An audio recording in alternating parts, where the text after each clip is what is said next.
My name's Desiree, and I'm the owner of Reclaiming 118.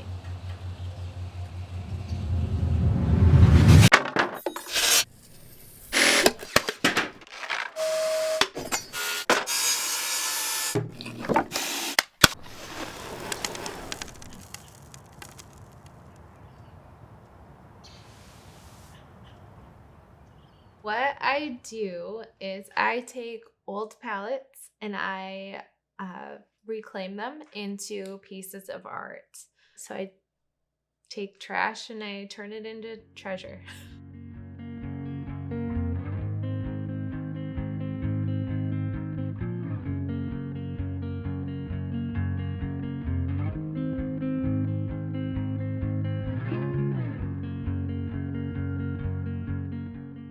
So reclaiming part is taking wood that's thrown out and reclaiming it.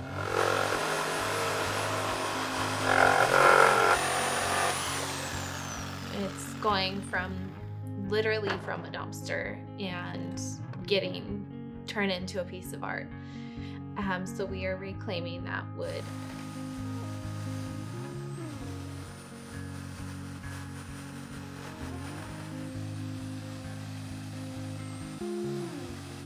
The 118 is from Psalm 118:22, where it says, "He's the cornerstone that the builders rejected."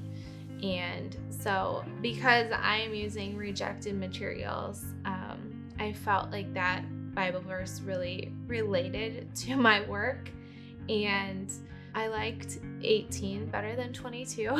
So, yeah, that's where the Reclaiming 118 comes from. So.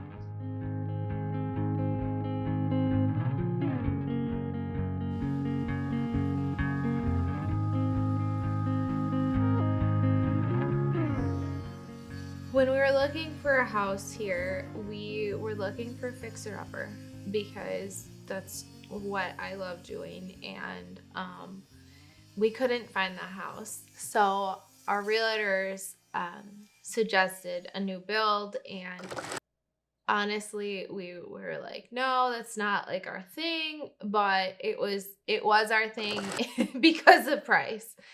So we decided to go ahead and build this home. And when we would come and visit, we would see all the dumpsters and see the amount of waste being thrown out. And honestly, that was one of the reasons we didn't want to do a new build. But in that, we would walk around, and I ended up asking if we could take some of the wood or some of the extra things that were in the dumpster. And they said, yeah, you can take whatever is in the dumpster. So walking around, we would do that pretty regularly. And Taraku, our oldest, is from Ethiopia. And when we were in Ethiopia, one of the times we went there, we went to a local trash dump, and people live there. It's called Cora, and they take whatever they can from the dump, and they build little, we would call them shacks, or like just like little shelter, but they live there. And so a lot of the times when I was walking around our neighborhood, I would see the amount of excess, and I would just, I know you can't really compare, but I would compare what we were throwing out to what they were trying to find and scavenge for. And it would just be like, I don't know, something in me was just like, I have to take this. I don't know what I'm going to do with it, but it's a shame that it's going to be waste when it's perfectly good materials. Other people could build houses with what we throw away. I mean, it's crazy the amount of trash that Americans produce, and I think it's important to me for a number of reasons. I think environmentally, I've always had a heart for the environment. Environmental education was one of my minors in school. And then also just as a humanitarian, like on a humanitarian aspect, um, I hate seeing people lack, and so my heart just like hurts knowing that I've thrown away so much extra when I could have been using it for good or giving back in a certain way. So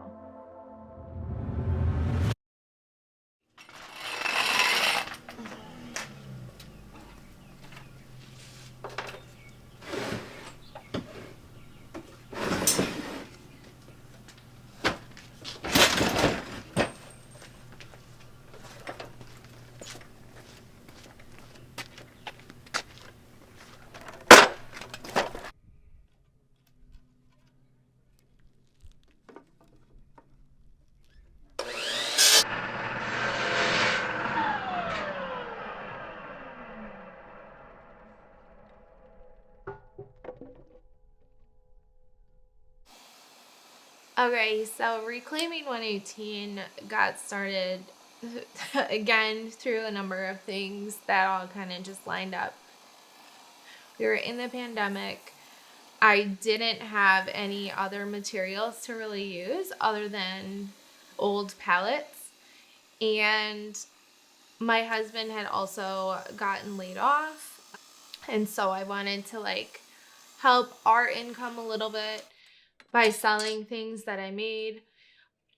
And what really started it was just I was playing around with mosaics, maybe March-ish of that year, March, April. And then at the end of May, all the George Floyd stuff happened, Ahmaud Arbery happened, and so I looked online for a Black Lives Matter fist in wood, and I couldn't find anything. And so I just made one. And then I started making more, but I sold them as a fundraiser. I was only going to do 10, and then that turned into 20, and that turned into 30, and I've made almost 50 of those now.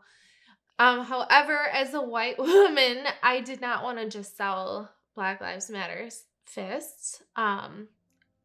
And so I started making the mountain scenes, and I started doing other pieces of art as well. And so that's kind of how the selling process started.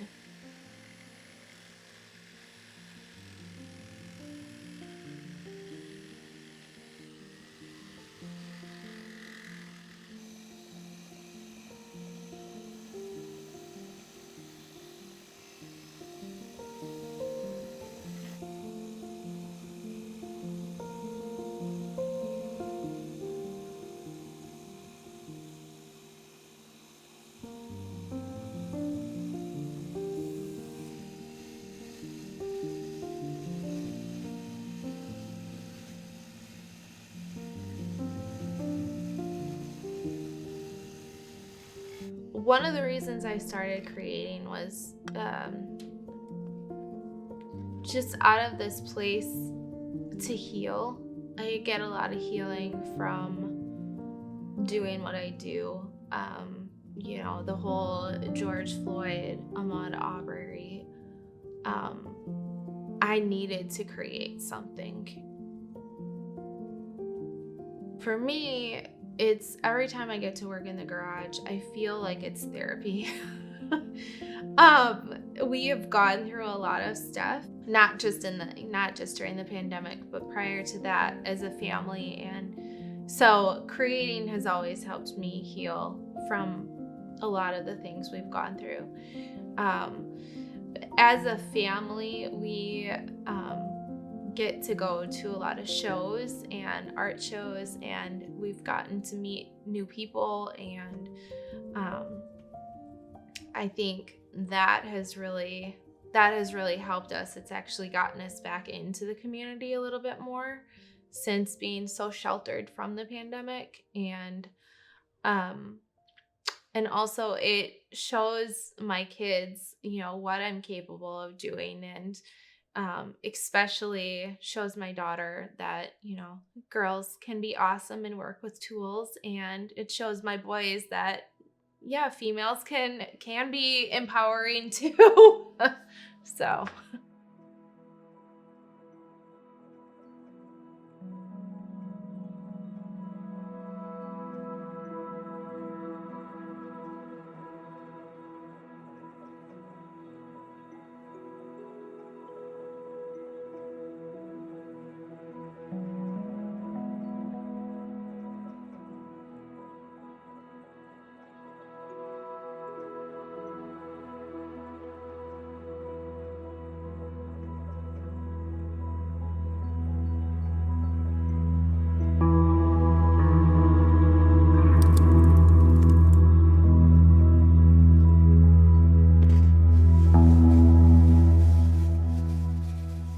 the parts of my art that are my favorite are, the nail holes and the dents and the scratches and the places that most woodworkers would hate. I feel like those parts tell the story, and I feel like those parts show the brokenness. I just love those parts that are not perfect, because it doesn't have to be perfect to be beautiful. And so I want people, when they look at my art, to know that. Like, I want them to see the story behind every piece. I want them to know that it's maybe come from a broken place, or it has come from a broken place, and that, just because something is broken doesn't mean that that's the end of its story.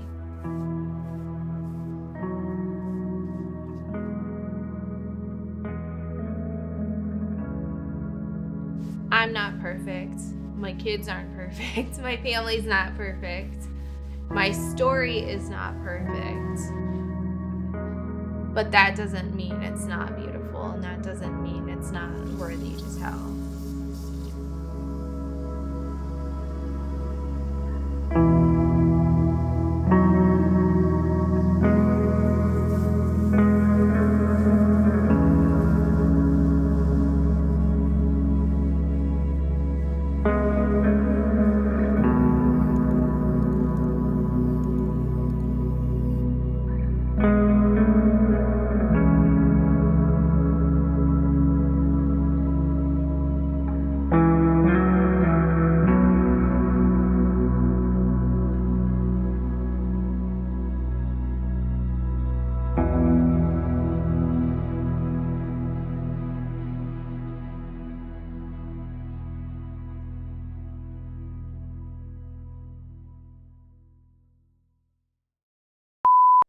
My name's Desiree, and I'm the owner of Reclaiming 118. Should I say owner or artist? I like owner. Okay. Because it's a business, right? Yeah, it is. You're the owner. Yeah. CEO. Owner, artist, maker. All the things. All the things. I'm all the things Cool. behind. Yeah. I love it. Except for not finances. Aaron does my taxes. I love it. I don't do that. Right. He's got to do that, because Yeah. I'm like, oh. Trust me, I get it. I even put his name on the thing, because really? I was like, I'm not doing that. This is your job now, babe. Oh my God. Nope. So that was like, you get to be co-owner. Yeah. Just for that. CFO, yeah. For sure. Exactly. I feel that. Yeah. Sorry, I can see my paint bin over here is like knocked over. Oh no. And I'm like, no, I need good, to go fix it. You are fine. Like, oh my God, it's not leaking, is it? Okay. No, you're good. Like, oh my God. Yeah, no, that's so funny. Paint. I'm like, that is gonna drive me nuts. That's so funny that you can do that. I'm like sitting here staring at it like, oh my God. That's hilarious. Can I show you my first one? Yeah, no, girl, bring it. I'll record still. Yeah, we'll record it. This was the very first one I did.